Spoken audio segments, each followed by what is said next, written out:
Yan po ang power plant dito sa may sa may Calaca, Batangas. Bale may-ari niya na si Consumi.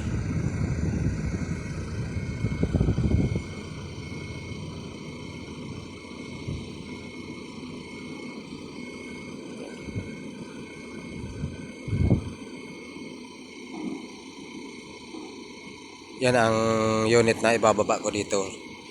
Dadalhin papuntang Cebu. Ayan o.